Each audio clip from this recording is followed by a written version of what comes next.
Hi hello ನಮಸ್ಕಾರ, welcome to motivational channel. ಸ್ನೇಹಿತರೆ, ನಾನು ನಿಮ್ಮ ಯಶೋಧ ಆರ್. ನಾನು ಈ ಒತ್ತಡ, ಈ ಡಿಪ್ರೆಷನ್, ಈ ಭಯ, ಆತಂಕ ಈ ಮನುಷ್ಯನಿಗೆ ಹೇಗೆಲ್ಲ ಬರುತ್ತೆ, ಅದರಿಂದೆಲ್ಲ ಹೇಗೆ ಬರೋದು ಅನ್ನೋದು ಕೆಲವೊಂದು ಟಿಪ್ಸ್ಗಳನ್ನ ಹೇಳ್ತಾ ಇದ್ದೀನಿ ಸ್ನೇಹಿತರೆ. ಸೊ ಇವತ್ತೊಂದು ಟಿಪ್ಸ್ ಮುಖಾಂತರ ಕೆಲವೊಂದಷ್ಟು ಮನೆಮದ್ದುಗಳನ್ನ ಹೇಳ್ತೀನಿ. ದಯವಿಟ್ಟು ವಿಡಿಯೋನ ಎಲ್ಲೂ ಸ್ಕಿಪ್ ಮಾಡದೆ, ತುಂಬ ಇಂಟ್ರೆಸ್ಟಿಂಗ್ ಆಗಿ ತುಂಬ ಉಪಯುಕ್ತವಾದಂತಹ ಮಾಹಿತಿ ದಯವಿಟ್ಟು ಎಲ್ರಿಗೂ ಶೇರ್ ಮಾಡಿ. ಮತ್ತು ಸಬ್ಸ್ಕ್ರೈಬ್ ಆಗದೇ ಯಾರು ವಿಡಿಯೋ ನೋಡ್ತಿದ್ದೀರಾ ಎಲ್ಲರೂ ಕೂಡ ಸಬ್ಸ್ಕ್ರೈಬ್ ಆಗಿ ವಿಡಿಯೋ ನೋಡಿ. ಹೊಸದಾಗಿ ಯಾರು ನನ್ನ ಚಾನಲ್ ನೋಡ್ತಿದ್ದೀರಾ ದಯವಿಟ್ಟು ಸಬ್ಸ್ಕ್ರೈಬ್ ಮಾಡ್ಕೊಳ್ಳಿ ಅಂತ ಹೇಳ್ತಾ, ಸ್ನೇಹಿತರೆ, ಈ ಮನುಷ್ಯನಿಗೆ ಈ ಡಿಪ್ರೆಷನ್, ಭಯ, ಆತಂಕ ಅನ್ನೋದು ತುಂಬಾ ಇರುತ್ತೆ, ಎಲ್ಲ ವಿಚಾರದಲ್ಲಿ ಇರುತ್ತೆ ಸ್ನೇಹಿತರೆ. ಫಾರ್ ಎಕ್ಸಾಂಪಲ್, ಪಕ್ಕದ ಮನೆಯವರು ಒಬ್ಬರು ಹಾರ್ಟ್ ಅಟ್ಯಾಕಾಗಿ ಸತ್ತೋದ್ರು ಅಂತ ಅಂದರೆ ನಾಳೆ ದಿನ ಅದು ನನಗೆ ಬಂದುಬಿಟ್ರೆ ಅನ್ನೋ ಭಯ, ಆತಂಕ, ಟೆನ್ಷನ್ ಈ ರೀತಿ. ಮತ್ತು ಒಬ್ಬರು ಬದುಕ್ತಿದ್ದಾರೆ, ಮನೆ ಕಟ್ಟಿಬಿಟ್ರು, ಮತ್ತು ಕಾರ್ ತಗೊಬಿಟ್ರು, ಅವನು ಆ ಥರ ಇದ್ದಾನೆ, ನಾನು ಯಾಕೆ ಹೀಗಿದ್ದೀನಿ, ಅವನ ಆಸೆ ಹಾಗಾಯಿತು, ನನ್ನ ಆಸೆ ಯಾಕೆ ಹೀಗಾಯಿತು ಅನ್ನೋದ್ರ ಬೆಲೆ ಜೀವನವನ್ನು ತುಂಬ ಒತ್ತಡಕ್ಕೆ ತಗೊಂಡು ಹೋಗಿ ಆರೋಗ್ಯನೂ 6 ದಿನ ಬದುಕೋದನ್ನು 3 ದಿನಕ್ಕೆ ತಂದಿಟ್ಕೊಳ್ತಾ ಇದ್ದೀವಿ ಸ್ನೇಹಿತರೆ. ನಾವು ಆರೋಗ್ಯನೂ ತುಂಬಾ ಇಂಪಾರ್ಟೆಂಟ್.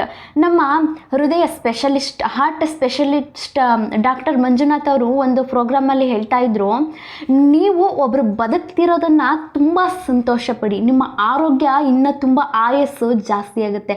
ಅವ್ನು ಬದುಕ್ತಿದ್ದಾನೆ, ಅವ್ನು ಕಾರ್ ತೊಗೊಂಡ, ಅವ್ನ ಮನೆ ಕಟ್ತ, ಅವ್ನು ಆ ಥರ ಮದುವೆ ಮಾಡಿಬಿಟ್ಟ, ನಿಮ್ಮಲ್ಲಿ ಆ ಒಂದು ಫೀಲ್ ಬತ್ತು ಅಂದರೆ ಅದು ನಿಮ್ಮ ಆರೋಗ್ಯಕ್ಕೆ ಹಾನಿಯಾಗುತ್ತೆ, ಅದು ಪ್ಲಸ್ ಪಾಯಿಂಟ್ ಆಗುತ್ತೆ.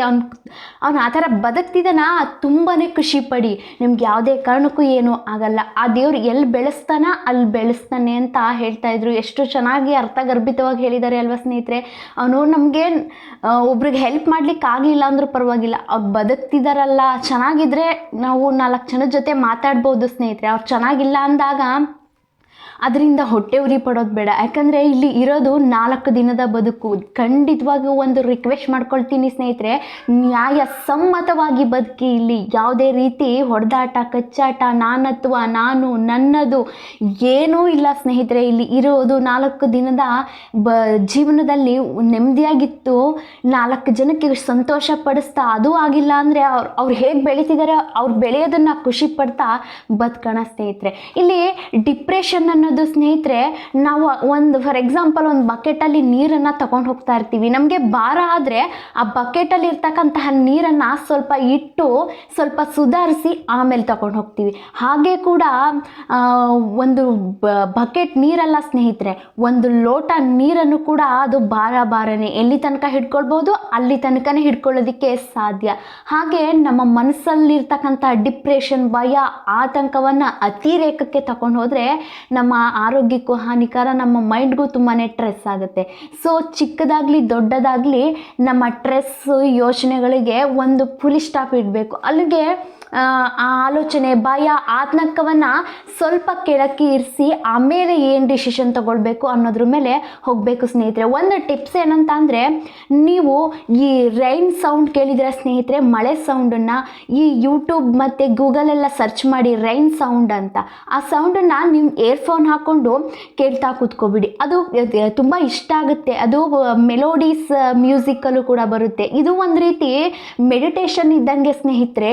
ಇದನ್ನು ಒಂದು ಟಿಪ್ಸ್ ಫಾಲೋ ಮಾಡಿ, ನಿಮ್ಮ ಮೈಂಡ್ ತುಂಬ ರಿಲ್ಯಾಕ್ಸ್ ಆಗಿ ಒಂದೇ ರೀತಿ ಫೋಕಸ್ ಮಾಡುತ್ತೆ ಅಂತ ಹೇಳ್ತೀನಿ ಸ್ನೇಹಿತರೆ. ಹಾಗಾದರೆ ಈ ಒಂದು ಕೆಲವೊಂದು ಮನೆಮದ್ದುಗಳನ್ನ ಹೇಳ್ತೀನಿ. ಈ ಮನೆಮದ್ದುಗಳನ್ನ ನೀವು ಕನಿಷ್ಠ ಅಂದರೂ ಕೂಡ ಒಂದು 33-45 ದಿನಗಳ ಕಾಲ ಕ್ರಮೇಣವಾಗಿ ಮಾಡ್ತಾ ಬಂದರೆ ನಿಮ್ಮ ಸ್ಟ್ರೆಸ್, ಆತಂಕ, ಭಯ ಕಡಿಮೆಯಾಗಿ ನಿಮ್ಮ ಆರೋಗ್ಯನೂ ಕೂಡ ತುಂಬ ಚೆನ್ನಾಗಿರುತ್ತೆ. ಆ್ಯಂಡ್ ತುಂಬ ಕಾಮ್ ಮೈಂಡ್ ಆಗಿರ್ತೀರ, ಮತ್ತು ಯಾವುದೇ ಕೆಲಸದಲ್ಲೂ ಕೂಡ ನೀವು ತೊಡಗ್ಬೋದು. ಫಸ್ಟ್ ಮನೆಮದ್ದು ಏನಂತ ಅಂದರೆ, ಈ ಜೀರಿಗೆ ಅರ್ಧ ಟೀ ಸ್ಪೂನು, ಮತ್ತು ಈ ಸೋಂಪು ಕಾಳು ಅರ್ಧ ಟೀ ಸ್ಪೂನು, ಮತ್ತು ಧನಿಯಾ ಬೀಜ ಅರ್ಧ ಟೀ ಸ್ಪೂನು. ಇಷ್ಟನ್ನು 200 ml ನೀರಲ್ಲಿ ಚೆನ್ನಾಗಿ 8-10 ನಿಮಿಷ ಕುದಿಸಿ.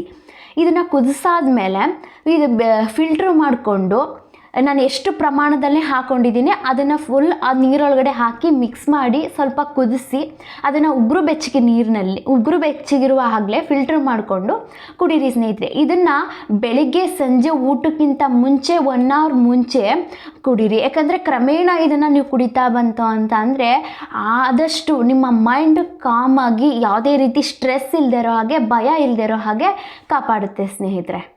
ನಾನು ಹೇಳ್ದಿರ್ತಕ್ಕಂಥ ಪ್ರಮಾಣದಲ್ಲೇ ಜೀರಿಗೆ, ಸೋಂಪು ಮತ್ತು ಧನಿಯಾ ಬೀಜನ ಹಾಕ್ಕೊಂಡು 200 ml ನೀರಲ್ಲಿ ಕುದಿಸಿ ಉಗುರು ಬೆಚ್ಚಗೆ ನೀರಿನಲ್ಲಿ ನೀವು ಕುಡಿಬೇಕಾಗುತ್ತೆ. ಮತ್ತು ಸೆಕೆಂಡ್ ಮನೆಮದ್ದು ಏನಂತ ಅಂದರೆ ಈ ಆರೆಂಜ್ ಜ್ಯೂಸ್ ಅಂದರೆ ಈ ಕಿತ್ತಳೆ ರಸಕ್ಕೆ ನೀವು ಇದಕ್ಕೆ ಸಕ್ಕರೆ ಯೂಸ್ ಮಾಡಬೇಡಿ. ಅರ್ಧ ಟೀ ಸ್ಪೂನ್ ಜೇನುತುಪ್ಪ ಮತ್ತು ಜಾಯಿಕಾಯಿ. ಸ್ನೇಹಿತರೆ, ಈ ಜಾಯಿಕಾಯಿ ಆಯುರ್ವೇದಿಕಲ್ಲೆಲ್ಲ ಸಿಗುತ್ತೆ ನಿಮಗೆ. ಎಷ್ಟು ತುಂಬ ಆರೋಗ್ಯಕ್ಕೆ ಒಳ್ಳೆಯದು ಅಂದರೆ ಈ ಮಕ್ಕಳಿಗೆ ನೆಗಡಿ, ಕಫ ಆದರೂ ಕೂಡ ಇದನ್ನು ತೇದ್ಬಿಟ್ಟು ತಿನ್ಸಿದ್ರೆ ಯಾವುದೇ ರೀತಿ ಕಫ, ನೆಗಡಿ, ಈ ದೊಡ್ಡವ್ರಿಗೂ ಕೂಡ ಕೆಲವೊಂದಷ್ಟು ಮನೆಮದ್ದುಗಳು ಈ ಜಾಯಿಕಾಯಿನಲ್ಲಿದೆ. ಅದನ್ನು ನೆಕ್ಸ್ಟ್ ವಿಡಿಯೋದಲ್ಲಿ ತಿಳಿಸ್ತಾ ಹೋಗ್ತೀನಿ. ಈ ಜಾಯಿಕಾಯಿ ಮತ್ತು ಈ ಕಿತ್ತಳೆ ರಸವನ್ನು ಮಿಕ್ಸ್ ಮಾಡಿ ಮತ್ತು ಜೇನುತುಪ್ಪವನ್ನು ಮಿಕ್ಸ್ ಮಾಡಿ ಒಂದು ಗಂಟೆ ಊಟ ಆದ ನಂತರ ಯಾವುದು ಟೈಮಲ್ಲಾದರೂ ಕೂಡ ನೀವು ತಗೊಳ್ಬೋದು ಸ್ನೇಹಿತರೆ. ದಿನದಲ್ಲಿ 1 ಟೈಮ್ ಮಾತ್ರ ತಗೊಳ್ಬೇಕು. ನೆಕ್ಸ್ಟು 3ನೇ ಮನೆಮದ್ದು ಏನಂತ ಅಂದರೆ 8 ರಿಂದ 10 ಬಾದಾಮಿ. ಇದನ್ನು ರಾತ್ರಿನೇ ನೆನೆಸಿಟ್ಟು ಬೆಳಗ್ಗೆ ಎದ್ದು ಸಿಪ್ಪೆ ತೆಗೆದು ಇದನ್ನು ಪೇಸ್ಟ್ ಮಾಡ್ಕೊಳ್ಳಿ ಸ್ನೇಹಿತರೆ.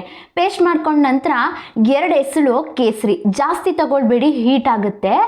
ಮತ್ತು 200 ml ಉಗುರು ಬೆಚ್ಚಗಿನ ಹಾಲು, ಇಷ್ಟನ್ನು ಮತ್ತು 1 ಟೀ ಸ್ಪೂನ್ ಜೇನುತುಪ್ಪ, ಇಷ್ಟನ್ನು ಮಿಕ್ಸ್ ಮಾಡಿ ಉಗುರು ಬೆಚ್ಚಗಿರುವಾಗಲೇ ದಿನಕ್ಕೆ 1 ಟೈಮ್ ಮಾತ್ರ ತಗೊಳ್ಳಿ. ಯಾಕಂದರೆ ಸಾಧ್ಯವಾದರೆ ಊಟ ಆದಮೇಲೆ ತಗೊಳ್ಳಿ. ಯಾಕಂದರೆ ಸಾಧ್ಯವಾದರೆ ರಾತ್ರಿ ಟೈಮ್ ತಗೊಳ್ಳಿ. ಯಾಕಂದರೆ ರಾತ್ರಿ ಟೈಮ್ ತಗೊಳ್ಳೋದ್ರಿಂದ ತುಂಬ ಆರಾಮ್ಸೆ ನಿದ್ದೆ ಬರುತ್ತೆ, ಚೆನ್ನಾಗಿ ನಿದ್ದೆ ಬರುತ್ತೆ, ಮೈಂಡ್ ತುಂಬ ರಿಲ್ಯಾಕ್ಸ್ ಆಗಿರುತ್ತೆ, ತುಂಬ ಚೆನ್ನಾಗಿ ನೀವು ನಿದ್ದೆ ಮಾಡ್ಬೋದು. ದಿನಕ್ಕೆ 1 ಟೈಮ್ ಮಾತ್ರ ತಗೊಳ್ಳಿ ಸ್ನೇಹಿತರೆ. ಮನೆಮದ್ದು ಏನಂತ ಅಂದರೆ ಆದಷ್ಟು ಈ ತುಳಸಿ ಟೀ ಅಥವಾ ಕಷಾಯನ ಕುಡೀರಿ ಸ್ನೇಹಿತರೆ. ಯಾಕಂದರೆ ಸಾಧ್ಯವಾದರೆ ಬೆಳಗ್ಗೆ ಸಂಜೆ ಕುಡೀರಿ. ಯಾಕಂದರೆ ತುಂಬ ಪವಿತ್ರವಾದದ್ದು. ಈ ಪುರಾತನ ಕಾಲದಿಂದಲೂ ಕೂಡ ಈ ತುಳಸಿ ಎಲೆ ಅಂತ ಅಂದರೆ ಬಹಳ ಪವಿತ್ರವಾದದ್ದು. ಇದನ್ನು ಹೇಗೆ ಮಾಡ್ಕೊಳ್ಬೇಕು ಅಂದರೆ 10 ರಿಂದ 15 ಎಲೆಗಳನ್ನು ಚೆನ್ನಾಗಿ ತೊಳೆದು 1 ಗ್ಲಾಸ್ ನೀರಲ್ಲಿ ಅದನ್ನು ಹಾಕಿ ಕುದಿಸಿ 8 ರಿಂದ 10 ನಿಮಿಷ ಕುದಿಸಿ ಉಗುರು ಬೆಚ್ಚಗಿರುವಾಗಲೇ ಫಿಲ್ಟ್ರ್ ಮಾಡಿಕೊಂಡು ಇದನ್ನು ಕುಡೀರಿ. ಇದನ್ನೇ ಕಷಾಯ ಅಂತಲೂ ಕೂಡ ಕರೀತಾರೆ, ಟೀ ಅಂತಲೂ ಕೂಡ ಕರೀತಾರೆ. ಇದು ತುಂಬ ಮೈಂಡ್ನ ಫ್ರೆಶ್ನೆಸ್ ಆಗಿಸುತ್ತೆ ಮತ್ತು ಆರೋಗ್ಯಕ್ಕೆ ತುಂಬಾ ಒಳ್ಳೆಯದು ಸ್ನೇಹಿತರೆ. ಹಾಗಾಗಿ ನೀವು ಇದನ್ನು ಒಂದು ಕಷಾಯ, ಟೀ ರೀತಿ ಮಾಡಿಕೊಂಡು ಕುಡಿಬೋದು ಸ್ನೇಹಿತರೆ. ಸೊ ಇದಿಷ್ಟಾಗಿತ್ತು ಈ ಡಿಪ್ರೆಷನ್, ಭಯ, ಆತಂಕದ ಟಿಪ್ಸ್ ಮತ್ತು ಮನೆಮದ್ದುಗಳು. ಇನ್ನು ನೆಕ್ಸ್ಟ್ ವಿಡಿಯೋದಲ್ಲಿ ಈ ಡಿಪ್ರೆಷನ್ಗೆ ಸಂಬಂಧಪಟ್ಟಂಥ ಇನ್ನೂ ಕೆಲವು ಟಿಪ್ಸ್ಗಳನ್ನ ಇನ್ನೂ ಒಂದು ಒಳ್ಳೆ ರೀತಿ ವಿಡಿಯೋನ ಮಾಡ್ತೀನಿ ಅಂತ ಹೇಳ್ತಾ ಈ ವಿಡಿಯೋನ ಇಲ್ಲಿಗೆ ಎಂಡ್ ಮಾಡ್ತೀನಿ ಸ್ನೇಹಿತರೆ. ಮುಂದಿನ ವಿಡಿಯೋದಲ್ಲಿ ಸಿಗೋಣವಾ? ಜೈ ಹಿಂದ್, ಜೈ ಭಾರತ್.